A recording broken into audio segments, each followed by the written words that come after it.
Welcome to the Clemson Dubcast. It is Wednesday, August 2nd. We are 2 days away from the start. We ain't talking spring practice. We're talking the real deal. August camp, hot as hell. Season just a few weeks away. Nowhere to hide. Going to be fun. And Paul Strelo and I are lathered up to get out there and provide you with, well, I guess about 2.5, 3 weeks of just wall-to-wall coverage of all of the major developments. Great time to sign up right now, TigerIllustrated.com. My good friends Blake Smith and Brooke Archenhold have been part of the podcast since the beginning, way back in August of 2018. They have an accomplished team of personal injury attorneys at Parham, Smith, and Archenhold based in Greenville. They are Clemson people, and their skillful attorneys have decades of experience in complicated litigation matters, taking a special interest in medical malpractice, nursing home abuse, and neglect, car accident cases that have left the individuals involved in serious trouble. For a free consultation at Parham, Smith, and Archenhold, call 864-990-4581 or online at parhamlaw.com. That's PARHAM law.com. Celero Communications, formerly known as Tandem Payment, is a full-service integrated electronic payments provider powered by leading-edge technology. Celero provides a wide array of merchant solutions, simplified payments. They make onboarding, taking payments, maintaining risk management and compliance, and getting support quick and easy. At Celero, they're all about helping you achieve sustainable growth as a business. Taking payments isn't the only thing your business needs. With Celero's solutions, you can manage inventory, sell products and services via social media, schedule staff, track sales, get reports, and much, much more. Find out more about Celero at celerocommerce.com. That's CELERO commerce.com. When you're ready for a complete renovation in your home or business, open the door to more with Harris Home and Harris Commercial. Their local experienced team will totally transform any room space, from beautiful floor coverings to construction to finished details. Harris handles every step of your renovation process, whether it's a kitchen or living room or an industrial or educational setting, like some of the positively stunning work they've done at Clemson University. Go to discoverharris.com and experience a total renovation transformation from Harris Home and Harris Commercial. Okay, we continue to make the rounds of Clemson's assistant coaches, providing the full uncut audio from their recent visits with the media. Today, Mike Reed, DB's coach, and ends coach Lemanski Hall. Good stuff here. Enjoy.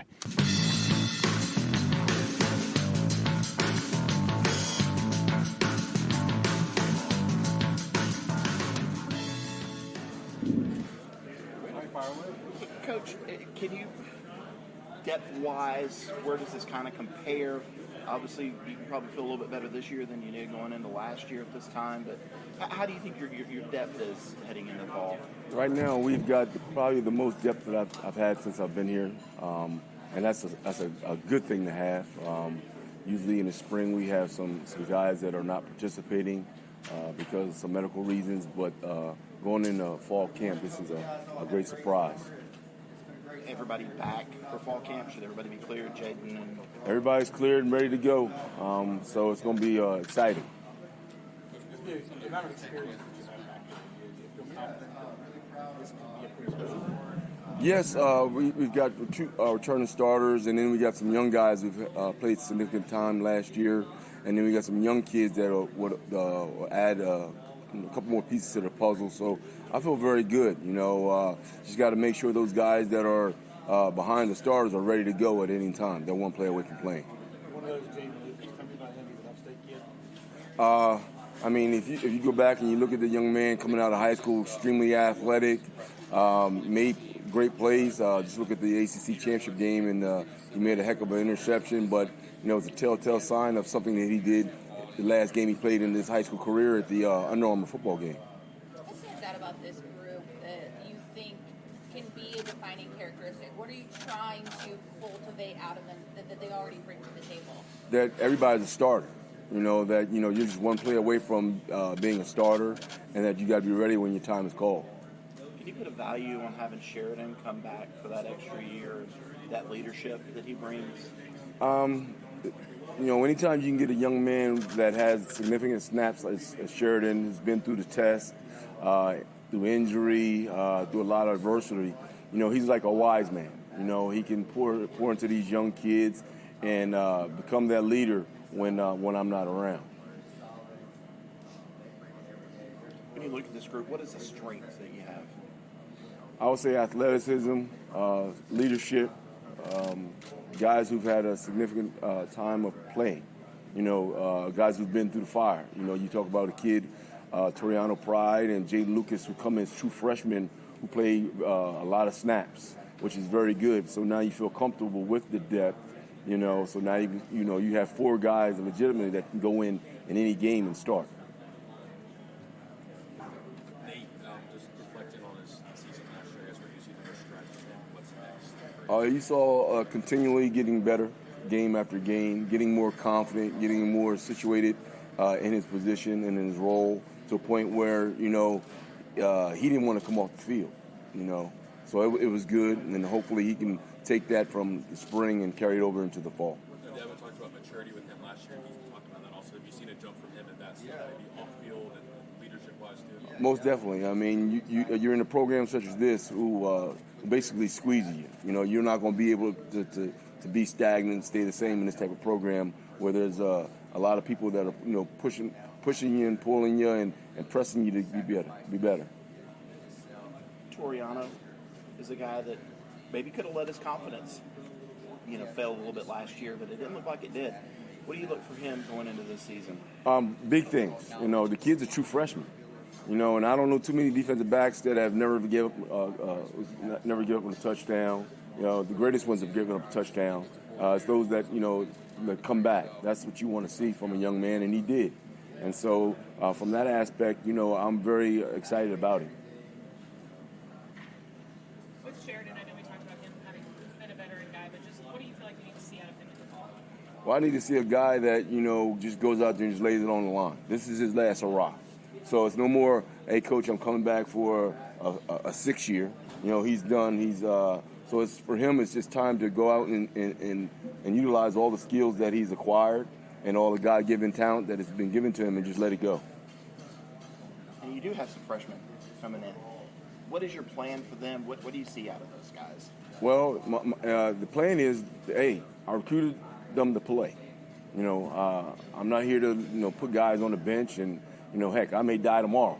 So I want to see these guys play, and I'm sure they want to play too. So the plan is, hey, get them to learn the playbook, make that transition from high school to college, and let's go. What's realistic for a guy like Mason Keller who comes in just down the road, a couple miles out? What's realistic for year one? Year one is to get on the field in any aspect, special teams, offense, defense, wherever he can find a role and flourish. Is he an underrated guy? I mean, when you say underrated, I don't know. We've been able to watch this young man grow up over the years, and maybe if his school played the number 1 school in the country, maybe, I don't know. We're excited to have him here. I know that. I'm glad he's rocking with me. With a two-way guy like that, how does the practice time, coaching time kind of get split? So I know when he comes in, know what he's in, play both sides. Well, what you want to do is you want to make sure the kid has a strong foundation on either side of the ball. You don't want him to flip-flop around and he just be out there like a fish out of water. You want to get him to a place where he has a strong foundation where he can have some confidence. Because that's the one thing a lot of times these kids don't have when they come from transition from high school to college is that confidence that they need to be very good. Does he remind you of anybody who's come through the program before that you've coached? They're all different, in aspects, and I haven't been around him, for a couple of weeks. So, just to, you see him from afar, but now when you have them with you day in and day out, and you can truly get to know these young men, I'll be able to give you a better assessment of him. Do you remember the last two-way guy you coached here? Any experience doing that at Clemson or maybe in a previous someone who split both ways? Ray McLeod. And if I could rewind again, heck, I thought Ray would have been a better cornerback than he was a receiver. But, hey, he's having a successful career in the NFL, so, hey, it's worked out for him. But, me being selfish, I wish he played a little bit more defensive back. When you're looking at young guys, first-year guys, what is the one thing that kind of sticks out? It's like, okay, this guy is ready to play at this level right now. A guy that plays at a tremendous speed. Now, not ultimately, he's a guy that, drill, whatever it is, he's going full speed. He makes a mistake, he's going full speed. And some people don't realize when coaches say if you make a mistake, make it go on full speed. It means, hey, whatever you do, just go. Don't think about it, just go.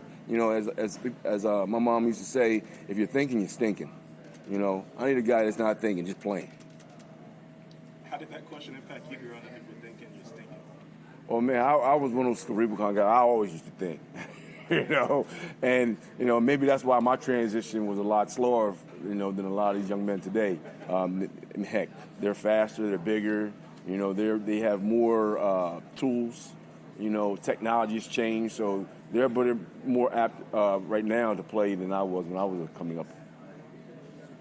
You've been with this program for a while. I guess just what's kind of your assessment heading into this year? Obviously, last year was a lot of talk about Clemson not being ACC champion and down here per se, and then to get back up top this past year. What's kind of your take on Clemson in 2023? I think we have all the ingredients to be very good.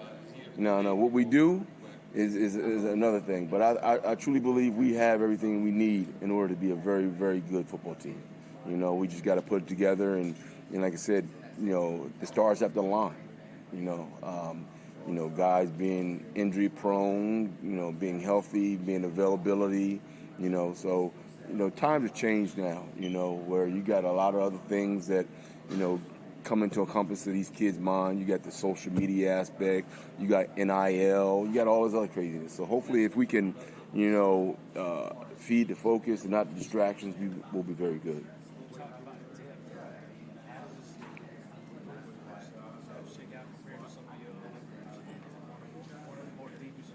Yeah, since the first, I'd say the first or second year when I was here, when J-Ron Curse, Mackenzie Alexander, Marcus Edmonds, when I had those guys, I had a very big group. Now I see it getting back to it. We've got guys on the roster that are very interchangeable. They can play multiple positions and have the aptitude to play. You mentioned the NIL situation. What's it like for a guy like you to see the evolution of that and try and help your guys navigate that? I know you guys have professionals in place, but as a mentor, as somebody with a close relationship with these guys, what do you make of it, and how do you try and help the guys make smart decisions through it? Well, the thing about it, it's a good situation. Some people are using it for the right way, and some are using it for the wrong way. My advice for these young men is, don't get so caught up in chasing this money that's not forever money. It's not sustainable money that's going to last you a long time. Do what you got to do. Build your brand. Build your brand, because ultimately your brand is what's going to carry you. Your man, your character is what's going to carry you. And I want guys that want to chase the NFL. Because I don't want guys to lose sight what they're coming for, to graduate and hopefully to play in the NFL.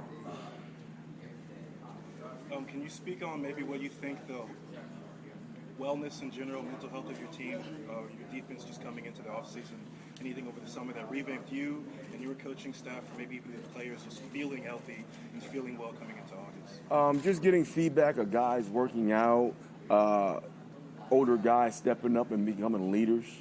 That's what you want to see in a program. You want to see those kids start taking some accountability, and making sure things are getting done the right way. And that's, like I said, you don't always want to have a coach to spearhead something. You want the players to take their own initiative and make something happen. And I've heard a lot of things taking place this summer which is very good. Who have you heard that's stepping into that leadership role? Rook, Tyler Davis, Sheridan has, and I've always been on Sheridan to voice his opinion, to step up, and so it's good to hear those guys, articulating and talking up things and being leaders. Second year of West going to DC, I guess. How have you seen him grow as a coach from that first year to now? West. I've been here, like I said, besides West, we've been here probably the longest on the defense side of the ball. So I've always seen it in him. It was just it's like, being a caged person and somebody letting you out. It's like, West has a knowledge and a depth of defense. And, to see him be able to put together, it was good. This year is going to be a better product. And correct me if I'm wrong, you were on the Panthers in '96? Yes. Okay, just Musa Muhammad, '96, Panthers Ring of Honor. You remember anything battling with him back then, and just your perception on that? Moose was strong. And, for me, I played in the Big East, and there weren't many receivers except for a couple of receivers that played at the University of Miami that were that size and that strong and that gifted. He was one of the best that I've ever faced, from that aspect. And good guy, good family man, and I'm happy to see him going to receive that accolade. You mentioned the defense is going to be a better product this year. Point blank blunt, why? Because it's year two. There were some changes. You got another defensive coordinator, so guys have to get accustomed to Wes and his style. And like I said, it's the only way to get better. More knowledgeable, guys taking more ownership. And like I said, the leader stepping up. What does Wes bring?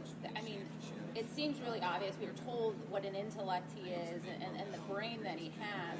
But when you're in the huddle, when you're in those meetings, when you're meeting with your athletes, how does he, as a DC, change the picture and change the dynamic? Well, one, he doesn't get caught up in the emotion and everything. He's a calm, cool, collected guy. He does, he'll get excited. Yeah, he'll get excited, but in the same token, he has a level head. He's not going to come in the huddle and just bash and rah and all that. He's going to make sure everybody's even keeled and explain what he wants to be done. What's the mentality of these guys? It's 2 of the last 3 games didn't go very well. The last time we saw them didn't go very well. What was the mentality when you saw them got back in the sport? When you see them not have success, sometimes they listen. Well, you learn from your past mistakes.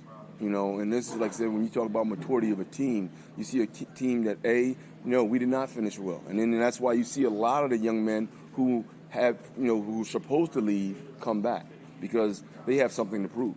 And that's a good thing to have that chip, because I think that's what you need in college football, And that's the one thing about college football that I like is the passion, And so you'll see, like I said, you'll definitely see a different defense, a different team. It seems like over the years, special teams is one of the aspects of football that's gotten a little bit more restricted in terms of just like when I was growing up, at least. So many stars, so much fun. Right. How's your perception on coaching special teams now when it's just kind of a little bit more condensed area of football? Man, you just have to adjust. Because that's the only way. And the rules are not going to change.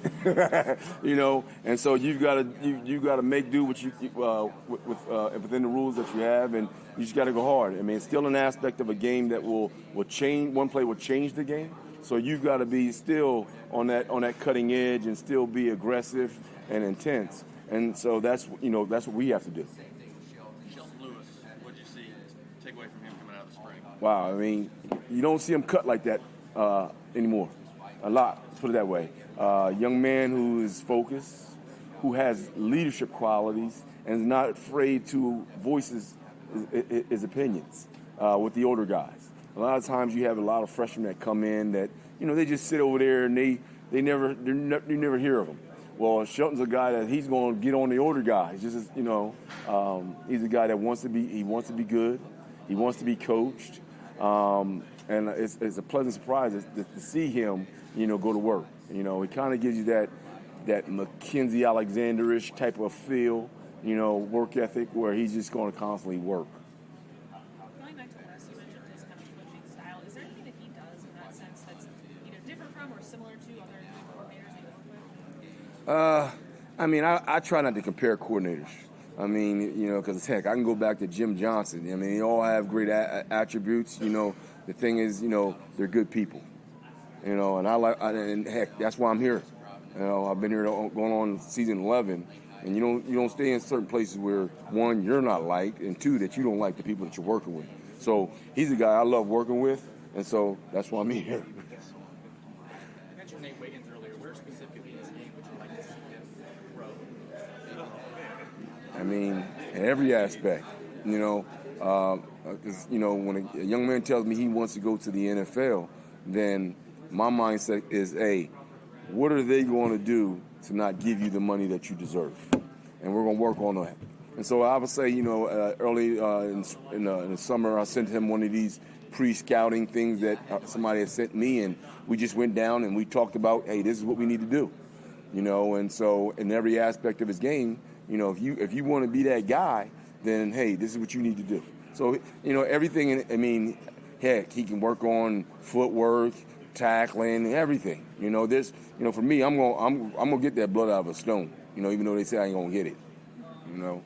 And then when we lost a lot, we added out something that re-asked that special teams question, was just emphasizing still the importance of special teams in a day and age where it seems like that aspect of the game is a little bit more restricted. Well, you have to. I mean, just look at our game against Notre Dame last year. We had a block punt go for a touchdown, change the dynamics of the game. So it's very important, and so we stress it. And like I said, with the amount of depth that we have this year, we have a lot of guys that now we can press into that play when other guys may be injured or may need a break. But special teams is definitely important. So we heck, come game one, we got to go get it. You've known AJ for a while. Coming in here, what are the early returns? I mean, he is what we saw when he was 8, 9 years old. A young kid who was scrappy, who had a chip on his shoulder, who was always living behind his brother. So it's now an opportunity for him to step out of the shadows, And the word on the street has been, he is what he is supposed to be. He's a worker, great footwork, good football IQ, and so I'm looking forward to actually now being on the other side and being able to coach him. And then with turnovers, you guys were very active in the spring game, but I know, Peanut Tillman, Peanut Punch, is there something you guys stress? So obviously you hope the receiver never catches the ball. Right. You want to secure the situation and then go for the turnover. Right. But, what's your relationship with kind of forcing some turnovers? Well, the thing about it is the more turnovers you force, the more opportunity you give your offense an opportunity to score. We have a device in our meeting room that every time they come in the meeting room, they hit the ball because it's all about the ball. Defensively, if we can get the ball out, then we're doing what we're supposed to. And if our offense can keep the ball in, then they're doing their job. And so it's something that's stressed every day. We tally points on fumbles, caused fumbles, or opportunities on the ball. So if a young man doesn't take an opportunity for a punch on the ball, he gets deducted points. So, and at the end, there's a prize, and so everybody wants to win that prize. So, you're going to see a lot of hungry guys going after the football. Go outside. How will this position group define success this year? Say that again, excuse me? How will this position group define success this year? If we do our job. Football is a team sport. It's not basketball where one guy can take control of the game. We are only as good as our defensive line, as our linebackers, as well as our defensive line is rests on our linebackers in the secondary. So we all work collectively together. And so if we all do what we're supposed to do, we'll be a very good team. Who's a guy or guys that people may not know their name yet, but by the end of the season you think they will have made a splash? That's hard to. I can't really answer that because I have not seen the younger guys in. So it's it's one thing to be said when guys are running around with shorts and T-shirts on, but it's another thing when guys put pads on. So if you see me say the third day of pads, I'll be able to answer that for you. Miles is working hard. He looks good. So it's going to be, people say he's ahead of schedule, and so I'm anxious to see what he looks like. He's a guy. Unfortunately, he had an injury, and so as I tell him, Coach Reed had that same injury, so I don't want to hear about any complaining. Let's go get it. Coach, we talked to Wes about what you learned in year one at the helm. Obviously, you come with more experience. Do you still learn things each year by yourself, and what are those types of things? You have to. You've always got to be evolving in this game because if not, you're going to get left behind. Because there's some young kid that's behind Mike Reed that's saying, hey, I got to go get Mike Reed's job. And so one, as Coach McCory says, I got to stay relevant. And the way you stay relevant in this game is you're always seeking knowledge. So I went and did a week, basically professional development with some other defensive back coaches. And so just trying to find different ways of teaching that I can get my guys to learn quicker and being able to turn around and make plays, If there was one thing in your coaching career that you could experience for the first time again, what would it be? Wow. I mean, I can't really pinpoint it, you know, because every day is a blessing for me. Anytime I wake up and the sun's up and I get to put my feet on the ground and run around, that's a blessing. So, I mean, everything is good for me. I'm one of those guys that even if it's bad, it's good. You know, I try not to let negativity come into my mind. You know, so I'm always trying to find positivity in everything that I do and say. And for me, to be able to bring that to my players and to have them to learn how to do that, because mental health is very big now. And so to get these young men to not listen to the negativity and continue to breathe positive things in their mind is what I love to do. You talked about spending some time with some other defensive back coaches. How unique is college football that you guys are all competitors and you're competing week in and week out, but you still take time to learn from each other and teach each other? Well, when you've been in this game as long as I have, you build friendships. And it comes to a point that, I mean, yeah, on game day you compete, you know, but, you know, at the end of the day, when we walk away, all right, what do you want to be remembered as? Do you want to be remembered as that coach over there that didn't talk to you, you know? And for me, I'm always trying to bring somebody else with me.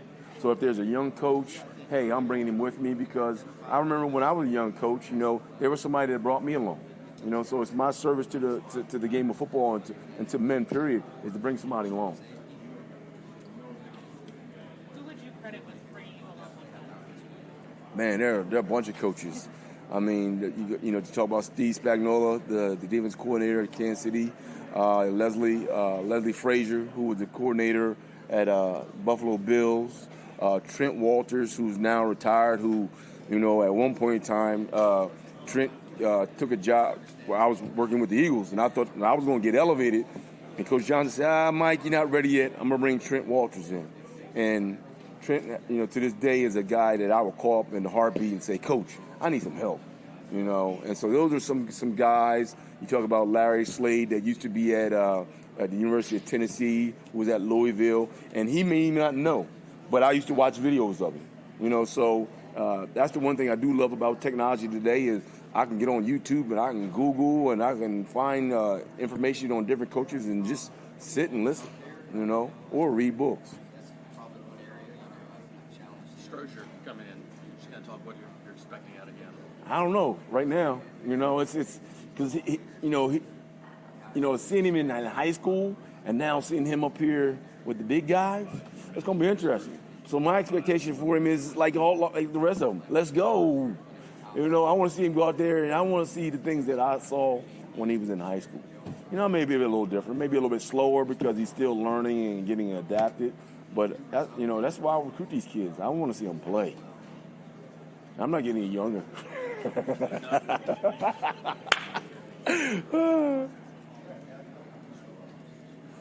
something I didn't know was that you were Mr. Irrelevant. Ooh. So, talk about that. Wow. Okay, there's two emotions, okay? There's the emotion of not knowing and being very mad. You know, I tell people that the draft is it can be very cruel. So, and I told, you go from getting phone calls to people saying you're going to be a third-round draft pick, to teams actually calling you 10 minutes before the pick, saying, hey, we're going to pick you. And then you look on the TV screen, and somebody else's name goes across. And you're like, whoa.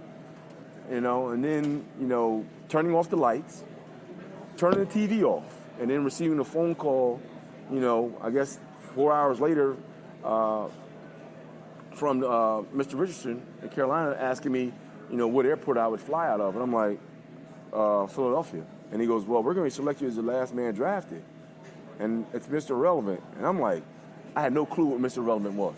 Because one, I didn't watch the draft, so I didn't have like the prelude of Mr. Irrelevant. I didn't see it. So I was upset, you know. And so after a while, when people started educating me on what Mr. Irrelevant was, I was excited, you know, because one, I got a signing bonus that was more than the 5th round draft pick. I went to California and I was in the parade with Mickey and Minnie, you know, and so I felt like a 1st round draft choice, you know, so that was the two emotions. You know, one where I was mad and the other one where I was extremely happy.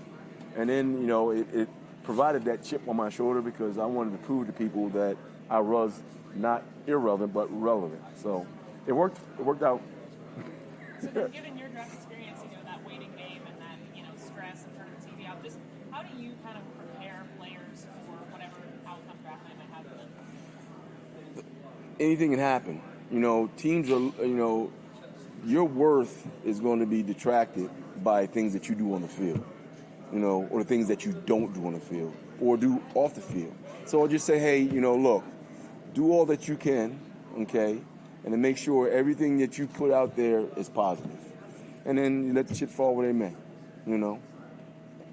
So you played here in Death Valley your first season. Yeah. That kid, that young Mike Reed, would you have ever imagined that some years later you'd be coaching in Death Valley as well? No.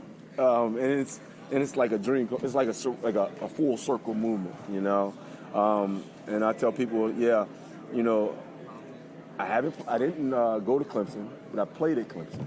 They're like, what do you mean? I'm like, well, my first year in the NFL, all my home football games were in Death Valley.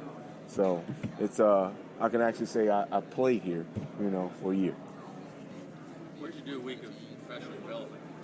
I got together with about 7 defensive back coaches, and we just talked about defensive back technique, defenses, and stuff like that, and just, went out and played some golf, like normal, and What's the golf to football ratio there? Bad, very bad. That's why I don't bet on myself. Mike, Wes was talking over here just about growing in his first year as defense coordinator, just having the confidence to stand in front of the room, be the leader of the room. How much have you seen him grow as a person? It's funny because he goes from being the guy at the back of the room to now he's the guy in the front of the room. So it's one of those things where, not everybody could do that, and he's, to see him evolve into that is great. It's like watching a young kid, who can't crawl, then he crawls, and then next thing you know, he's running. I think Wes didn't even crawl. He just got up and started running. So it was a good transition, and to see him grow. Wes is not the guy at the back of the room anymore. He's the guy that's leading the charge. Take one more for Coach Reed. Take one more. What is it like collaborating with him in terms of ideas? Want to tweak this or keep this from last year? What is it like in terms of working with him? Well, it's great, because like I said, he's going to ask you, Mike, what do you think? This is what I think, but what do you think? And then collaborating between me, him, and Mickey, we'll put something on there that on the board that kids can adapt to and regurgitate and go. All right, thanks, Coach. Thank you. Absolutely thrilled to have Willie Taco joining the Dubcast as a sponsor. The company that also owns the great Freight Yard and Flock Shop in Spartanburg is run by Clemson people, and they have 5 locations for Willie Taco and its splendid brand of fresh fusion. Quick testimonial here. Recently took a party of 10 to the Easley location of Willie Taco. First time there for everybody in the group. Everything, the service, the cocktails, the food was just exceptional. Folks, this does not happen by accident. They do an amazing job across the board. The Easley location of Willie Taco is planning an event with PJ Hall, so stay tuned for that. Easley address 5051 Calhoun Memorial Highway. The website is willyltaco.com. Another loyal supporter of the Dubcast is Blackacre Law Firm in Greenville, a subsidiary of Parham Smith and Archenhold. Blackacre helps South Carolina residents achieve their dreams of home ownership by providing experienced professional representation for real estate closings. Attention to detail is crucial in real estate law. Blackacre is committed to making sure nothing gets by them preparing residential or commercial closings. Blackacre also offers estate planning services for their clients in the Greenville area. Find out more about Blackacre at 864-326-3507. Want to share a quick word about Founders Federal Credit Union? If you've been to a sporting event in Clemson, you've probably heard about Founders already. They are the official credit union partner of the Clemson Tigers. In addition to that, all Clemson faculty, staff, and students are eligible for membership as well as IPTAY members. Its office is located beside the Walmart Neighborhood Market on Old Greenville Highway in Clemson. For more information, go to foundersfcu.com. What have you seen or heard out of this defensive line group this summer? What I've seen is the guys are working hard. They look amazing. They're here. A lot of guys been here all summer, working on their craft, working with D-Love, our strength and conditioning staff. They've been taking care of their body from a mobility standpoint, spending time with Beamer. just doing all the things that they need to do to play and execute and have a great season. XT is an older guy Yep. coming off of an injury. Where is his mentality going into his last season? He's great. I saw him at the ladies' clinic on Saturday. We sat together, big, huge smile on his face. His body looks amazing. I saw he just looks lighter in terms of the focus, not worried about anything, and that's been really, really good. He's leading our group. He's taken on the leadership role. He's never had to do that before, and so he's embraced it, and he's doing a good job. How do you assess his career? It's been so long, there's been so many ups and downs. Right. He's been college guys that have ever come here. He's dealt with a lot of adversity. How would you help mentor him along the way? Well, I think each season has been different. It's been different, man. He come in the freshman year, he was dealing with, he had an outstanding year. Then a lot of the pressure got on him. He started not focusing on the things that he needs to focus on, and he just got sideways a little bit. But X is, man, he's one of those guys. If you can keep him focused, and he's able to do that now, and you can keep him focused. I always felt, and I do feel, the best is still yet to come with Xavier Thomas. And this year, in particular, he's in a leadership role, and guys are watching. And so X has to be here. He has to be here. If you're going to be a leader, you got to be available. And so he's been available, and I'm proud of that. Do you feel like there's still a first-round pick in there somewhere? I'm not sure. I'm not a draft expert. All I know is that if he does what he's supposed to do, and he's available on the football field, he's going to help his chances in the NFL draft. When a guy like that, when any player can kind of lose focus, there's kind of that toss-up of you need to see something from them that you keep investing in them. Right. You got a lot of guys here that require your attention. Right. What was it about him? What did you see that told you he was still worth your effort, still worth your investment? I think that's a good question. I think for him, I saw last year when he played those 2 games, right? And then he's like, Coach, I want to come back. So it's there, right? And for me, this offseason, this summer, Xavier taking on that role has been a leader. Just does so much for me as a coach. Now I know that I can trust him. I can count on him. He's going to be available. He's going to do the things that he's supposed to do. And then look at his body. He looks great, right? He's leading. He's here. He's working out. He's with the guys. He didn't go home this summer. He stayed here. And to me, that's a huge investment to our program. Is he as healthy mentally and physically as he's Yes. been probably the entire time Yes. he's been here? Yes.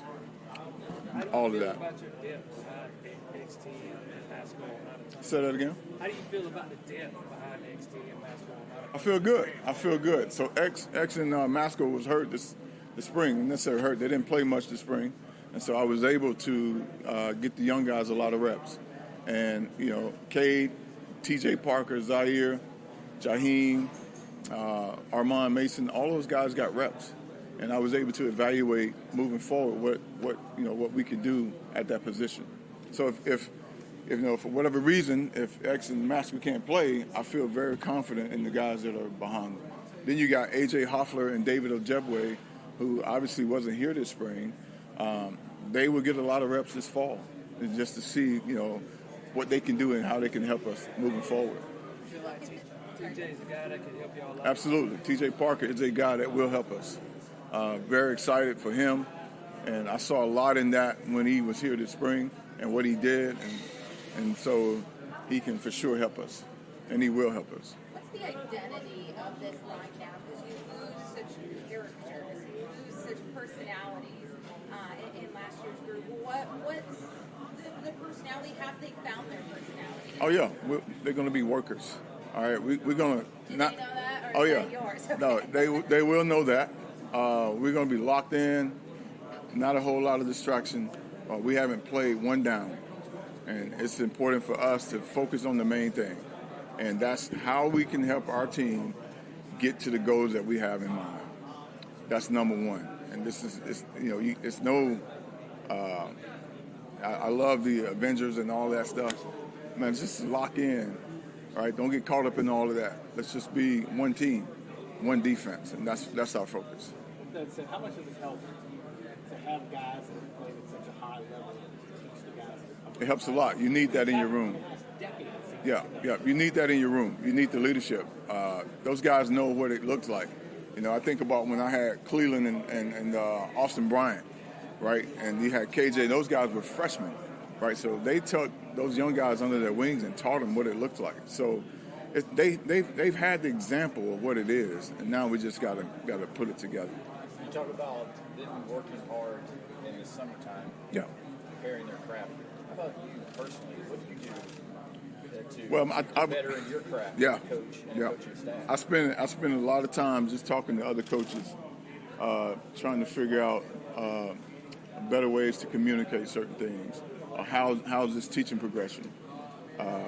And you know, I think for me, that's one way I do a lot of professional development, whether it's a Zoom call or I just go meet with someone, just talking football and how to get better. How do you balance allowing players to have input versus also you're the coach and Right. this is the game plan?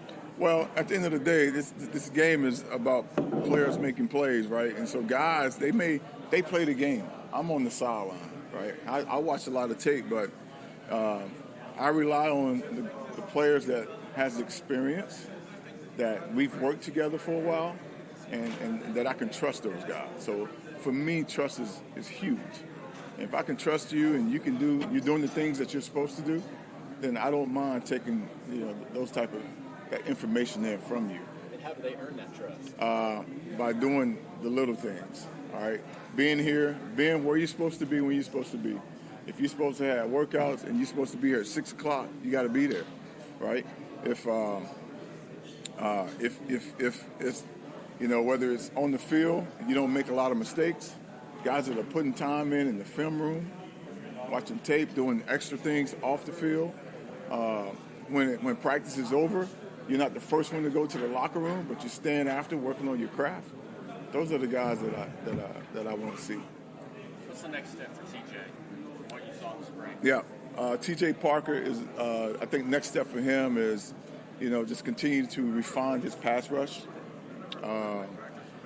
Last year he came in when in the spring he was a high school kid, just trying to figure it out. I think now just really believing that he knows what to do and just do it. Don't second guess. Just go ahead and do it so you can play fast. Dabo talked about him getting stronger. Yep. And maybe even adding a little more. With any numbers you can cite from, it's only been 3 months really, but right. Any gains you've seen? Well, I think he's gotten obviously a lot bigger. I think TJ is probably 260 maybe. He's leaner. He's more explosive. He's gotten thicker upper body. And those are the things that we knew he needed to do, and he was able to do that this summer. So I'm excited for that. How about, I'm sorry. Okay. You hadn't worked with them yet. But Not yet. You've seen David and AJ come through. Any returns from what you've seen or what you've heard from? Just that they are workers. I've asked a couple of the veteran guys, what do you think about the 2 young pups? And they're like, Coach, they work hard. They're workers. They ask the right questions. They want to get better. They're faster, explosive. And so I'm excited for that. David didn't get as much attention because his recruitment got done early. Yeah. Is he a little different type as far as a guy who comes in just a little bigger, a little stronger than the guy who normally arrives? Yeah, I would say so. David does some. He got to work on his flexibility, things like that. But David he's a twitched up guy that can run, can rush the quarterback. He's had a great foundation with his D-line coach, so he understands the game, and he'll come in and he'll do well. How about Lawson? It sounded like he had a good spring. Where is he in his development? I think he is in a good place. He still is a guy that haven't played a lot of football, right? But he was redshirt last year, and he had a good spring. One thing Lawson can do, Jaheim can rush the quarterback, so he understands pass rush. I do think he needs to get bigger, stronger, so he can play in the run game. But, man, you put him out there in some third down situations, he can definitely rush the quarterback. Zaires one you've been trying to bring along. Yeah. he had a good spring game. Yep. What have you kind of seen or heard from him over the summer? He's had a great summer. He's been here, hadn't missed anything. He's worked hard. He's gotten bigger in the weight room, gotten stronger, more faster, explosive. I think next step for him is maturity. Just trying to decide if this is what he really wants to do. And if so, let's do it at a high level. Let's be consistent. And that's the message for him. Let's be consistent, man. Yeah. Obviously, XT. Sorry, love to see XT. Start the season healthy. Go the whole season. Finish with a bang. But just off the field, how invaluable is it to have a guy with his experience, his longevity, his leadership qualities? It's been great. I think it's very valuable. We need it. He has a lot to bring to the table that he can share with the young guys, whether it's things he's dealt with off the field. He can share that as well, and things that he's done on the field. I think David Ojebwe, he really likes Xavier Thomas, and very similar body type. And I'm looking forward to watching X. I've seen his maturity from a leadership standpoint thus far, and I just hope it continues throughout. What were conversations like with Greg Williams that he decided to step away from the program? Say that again? With Greg Williams that he decided to step away from the program, what were conversations like with him? Did he speak with you all about that, or what was kind of your read on that? He talked to me and Coach Swinney about that, and he just decided, he just felt like it's just time for him to move on, do something else. Do you think it was the fact he chose to step away instead of entering the portal, I guess, kind of speaks to... I really don't know. I do think, Greg got his degree, and he decided that, this is probably the best thing for me right now, and all right, man, whatever you want to do. I had no issue with Greg Williams. He came in and done the things that he was supposed to do. There was no off-the-field issues, and that's what you want. I guess that's kind of a late swap, with your depth. I guess how did that kind of change things at all? Doesn't change at all. It didn't change at all for me because I had a lot of guys already had depth already at that position, so it didn't change at all. Where do Vic Burley and Peter Woods fit in on this defensive line? Oh, they fit in really well. Are you kidding? Oh man, we were just watching film of Vic and Peter yesterday. So explosive and powerful, strong. They are awesome, and they're going to help us. And I'm excited to watch them. I think Peter Woods is a guy that can play any position on the D-line and play at a very, very high level. Vic Burley can do the same thing. Vic Burley, both Peter and Vic have won state championships. They know what it feels like. They know what it looks like. And they're going to help us. They're going to help us a lot. Is the Christian Wilkins comparison for Peter Woods legitimate yet or no? Nah, I'm not going to do that. Christian is Christian, right? And he's a freak. And Peter Woods is Peter Woods, and he's a freak. I really don't get into the comparison. Peter Woods is a strong young man, and he is. Oh my gosh, the sky is the limit for him, and what he can do. And I you look up, you'll be like, wow, and that's what Peter Woods is. Have you seen many guys come through here that you have that impression of on day one? Yeah, Dexter Lawrence. Said the same thing about Big Dex. Said, man, golly, I remember telling a buddy of mine who's a scout with the Chicago Bears, keep your eyes on Dexter Lawrence as a freshman. It was unbelievable. And then, obviously Christian, and then Peter's that guy. He's that type of guy.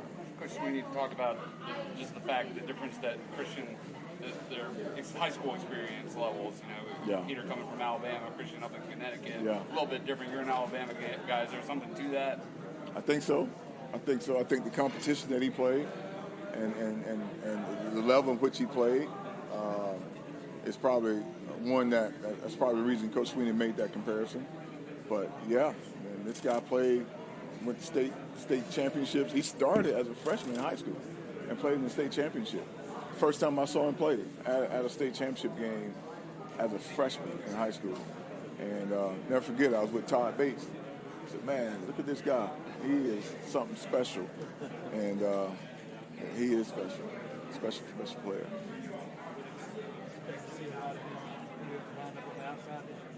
Yeah, I think he could play wherever we want him. It depends on, obviously, you don't want to take Xavier Thomas off the field, all right, and Mascoll, but we trying to get our best matchups. And if that means for him to get him on the field and the packages that we're going to use, if that means to get him on the field at that position, yeah, we would do that. This is year 2 of NIL is a big thing in the sport. Mickey was talking about identifying people who fit y'all's model, I guess. Yeah. What becomes important when you're looking for someone like that, especially with everything else going on? Right. I think for us it's important that we bring the right kids in our locker room. Character matters, right? I want guys that love the game of football, right? Not just like it, but love the game of football. And then they can play, and they've played at high levels, won championships, because that's our goal around here, to win a championship. And that's what we look for. Mascoll's a guy that's been around here a long time. Yes, ma'am. What does he have to do to take that next step to solidify one of those starting jobs? I just want to see Mascoll make plays. You know, I want to see him not overthink things and just make the plays he's supposed to make, and understand why. And he's doing that. He's putting the work in. He's studying. He's leading. He's taking care of his body. He just looks great, and that's what I'm looking for him. Where's he grown the most? I think in the classroom. I think he's learning the defense, right? But also he's never been asked to lead is another thing, and now he's the leader now. He's growing in the leadership and just being available for the guys and leading, and teaching, coaching. That's where he's growing. Where's the level of staff continuity among this defensive staff? You've all had a year together now after having some changes last year and to kind of grow and learn together. I think we are all on the same page and what we need to do as a staff, what we need to do collectively to grow our staff development, our professional development, spending time with other coaches. I think we are all on the same page in that. And the one common goal is let's be great on defense, right? Let's not be the reason why we don't win games. Like, let's get turnovers, let's get sacks, and that's the goal for us. And we understand that as a staff. Our defense understand that. The coaches understand that, and that's the goal we want to portray and push forward towards our guys. There was a lot of hurt in the locker room after the Orange Bowl. Yeah. Do you kind of still sense that it's maybe firing the guys heading into the fall? Yeah, I think so. I do think when guys look at what we can become from a defensive standpoint, we gave up. I think the accountability part wasn't quite there last year, and so that's been a focus. Let's be accountable. Let's be accountable to each other. Let's be accountable to the coaches. Let's do the little things right. And if we did that last year, we could have helped ourselves. So accountability has been huge on and off the field, and I think that's been the focus, and that's what the guys are doing. You're accountable for workouts. If you're not here, we're gonna hear about it, and I think that's the big focus. Clemson has always ranked for the past decade among the national leaders in tackles for loss, sacks. Does this group have the potential to maintain that streak? Yes, that's a goal for us all the time. We want to lead in tackle for losses and sacks, and we do have that ability to do that. Yep. How integral is that? Like, is that one of your barometers that you monitor? Like, yes. If you're getting a lot of those, you're doing the right thing. That's right. You are. I mean, if you're getting sacks, you're getting TFLs. That means you're doing, like you said, you're doing some great things, and that's what we want. I want my guys to do that part. Right? We want to be aggressive. We are aggressive defense, and you're going to have opportunities to get sacks. Let's get them. Don't miss them. going to have opportunities to get TFLs. Make them. Don't miss those TFLs. And that's definitely a bar for us from a defensive standpoint. Coach, with guys like Miles Murphy and KJ Henry moving on, do you feel that void, and how do you attempt to fill that void? I fill that void with Xavier Thomas, Justin Mascoll. It's great having those two guys back. When they decided to come back, we were really happy and excited for that. And so to have them back, it's been a plus. And to be able to teach the young guys, it's been a plus. To have their leadership in that room, it's been a plus. So it's awesome. Go ahead. No, I was just saying, what can't you replace about those guys, though? What can't you replace? I mean, the production. KJ Henry, you think about him. KJ Henry is an awesome young man, on and off the field, right? I spent 5 years with KJ, and what an awesome time. And one thing about KJ that I knew all the time, he's going to ask the right questions. He want to know, Coach, what can I do to get better? And if he wasn't playing, Coach, what do I need to do so I can play? That's what I want my guys to ask me. All right, I want to be able to give you that detailed information. If you're not playing, the things that we want you to do and how we want you to do it, I'm going to tell you, but in order for you to get better, you need to know what you need to do to get better. And KJ he had self-awareness. And a lot of times that's what happened. Guys don't have self-awareness. KJ Henry had self-awareness. And Miles Murphy was a guy that, just all the ability in the world. Fast, explosive, can rush quarterback, can do it all. Great kid off the field, had no issues at all. And so those two guys, I knew that I could go home and lay my head down at night and not worry about anything. So those are things that, that I'm going to miss. I'm going to miss that. What was your level of surprise when XT and Mascoll both said they were coming back? Excitement. I knew that there was an opportunity for X to come back. I didn't know exactly what Mascoll was going to do just yet. But, man, that just made my life a lot easier, to be honest with you, because I can imagine being in a position room with no experience. That would have been some long nights, long days. But knowing that I got two guys that have played a lot of football, all right, and they can help teach these young guys, that was so exciting for me. A mix of veterans and a mix of new guys coming in, not as much experience. How does this position define success in 2023? I think what we need to do is just, do the things that we're supposed to do from a schematic standpoint, right? Just handle your business. Let's not be the reason we don't win football games, all right? Let's be accountable to do your job, right? Don't try to make plays when they're not there for you. Just do your job, right? And work hard each and every day, all right? And put team first. That's it. And that's going to be my message to my guys. Every day, all day. This might be a rehash, but what has XT's journey been like for you, just to be able to witness all the ebbs and flows and the ups and downs with this being his final year? What are you looking for from him? I'm looking for leadership. I'm looking for accountability, availability. And if he can do those things and do it consistently, he'll have a great year. What I've seen so far is, and I just spent time with X. I said this earlier. He was at the latest clinic. He looks amazing, right? He got a big smile on his face. Body looks great. He's healthy, and so that's what I'm looking for. Continue to do that. Continue to lead. Continue to be available, and be accountable to this team. All your guys are fit to be full coach? Yes, sir. We're good. Ready to go. Yep. With Justin Mascoll, obviously you bring back the experience. I think he only has 2 career sacks, though. So is there untapped potential as a pass rusher, and how do you? Yeah, it's untapped potential. We just got to continue to work on that craft. All right. He can get to the quarterback, and he's been working hard on the skills and the techniques of that. And I expect to see more sacks from Justin Mascoll this fall. Is it, hand fighting? Is it? I think it's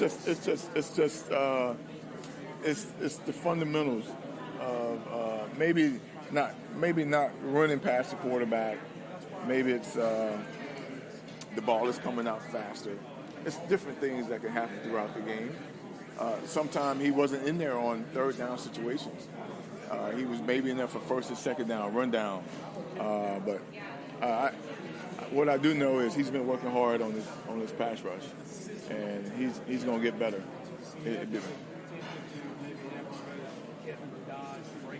I'm not going to say that in terms of how many sacks he'll have. I do know that he will have more than what his career sacks, and he's gotten better. He's working on his craft. He's working on the angles. He's working on get-offs. He's working on battling with his hands. He's doing all those things. So he's going to get better. With T.J. Parker, Coach Swinney was talking about he may have had like a wrist injury or something like that in high school, wasn't able to really develop upper body-wise. Have you seen him over the last few months and be able to develop that way? Well, from what I've heard in the weight room, his numbers have gotten so much better from the bench press, and that doesn't happen if you're having issues with your wrist. And so, what my understanding is, he's healthy. He's gotten bigger. He's gotten stronger. Everything is good. No problems. And so that's what I know. Does he kind of have a head start, being one of those guys that came in spring, or do you think Ojebwe, Poplar, all of them were in the same kind of mix in terms of those freshmen have a chance to get snaps? Oh, they will get snaps. We'll evaluate that throughout fall camp, just see how it goes. But I think it's a learning process. You know, I got to see how they do from an install standpoint, but they will get reps and just see how it happens, see how it goes from there. Time for one more question. What are your personal expectations for yourself going into this year? Man, I want to be focused in on my guys, right? I want to make sure that every day that I'm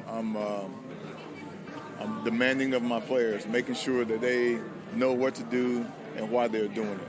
That's my focus. Have higher energy, be accountable to my defense, be accountable to the staff, be accountable to this team. And I want my position group to do their job, not be the reason that we, lose a game or whatnot. But I want to make sure my guys know that they go out there each and every day, play relentless, give great effort, and let's go out and dominate people. That's what I want from my guys. Thank you, Coach. Thank you, guys. Okay, good stuff there. Appreciate Dabo Swinney making all these assistants available. The bumper music you're listening to, by the way, provided by the City Champs, as always. Also, got a new one in there, Cash Machine, providing the intro music for Mike Reed earlier. City Champs, a Memphis-based band that I don't think they play anymore. Cash Machine, though, playing quite a bit. Greenville-based. They will punch you in your mouth. Check them out. They are on all the platforms, Spotify, all that good stuff. Well worth a listen. Thank you to our sponsors, as always, for helping make this happen. And also, as always, thanks to every single one of you for hitting play. Really appreciate it.